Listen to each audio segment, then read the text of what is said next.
Jace here from Rocked MMA, and welcome to another episode of What's Next. Today, we're going to be looking at the notorious Conor McGregor. So Saturday night was definitely the worst loss of Conor's career. He has never lost in MMA via TKO. He's only ever lost via submission. He's never even lost a decision.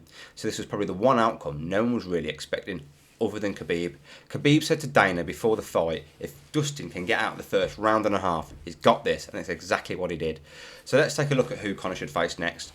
So the person I'd like to see Conor face next isn't in the three viable options that I've given for Conor, and that's Michael Chandler. And the only reason I'll say it isn't viable is because it wouldn't do anything for Conor's credibility. And that's no dig at Chandler. I just think until Chandler gets a win over a ranked 2 or 3 opponent, people will just write that win off like it was nothing. So let's get to his viable options. And his viable options are, well, option 1, the Dustin trilogy.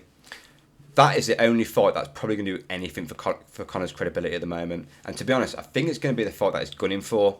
Because if you look back to how much the Nate Diaz loss haunted him, he wouldn't stop until he got the fight. And then when he got the fight, he just disappeared off the face of the earth. He did like no media, no press, and he was barely active on social media compared to usual. And that was the reason he actually got kicked off the UFC 200 card at Madison Square Garden, and then they rescheduled it for UFC 202 because he was just literally doing no media. Some people think he might have done it on purpose to buy a bit extra time, but I'll just leave that one out in the open.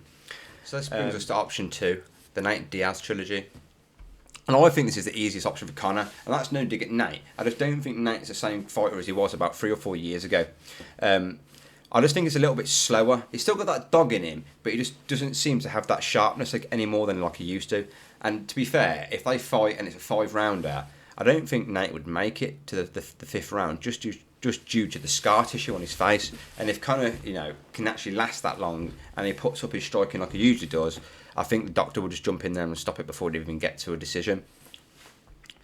So that takes us on to option 3, and that's Tony Ferguson.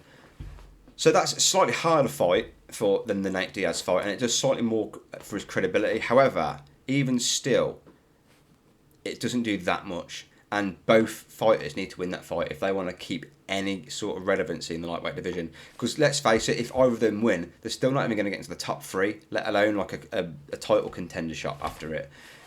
So if anything, it's just a fun fight for the fans to kind of get back in the win column and get their name back up there, if anything. And they both have beef too from over the years. So I just think it'd be a really good fight. But yeah, let me know what you think, guys, in the comments below. Peace.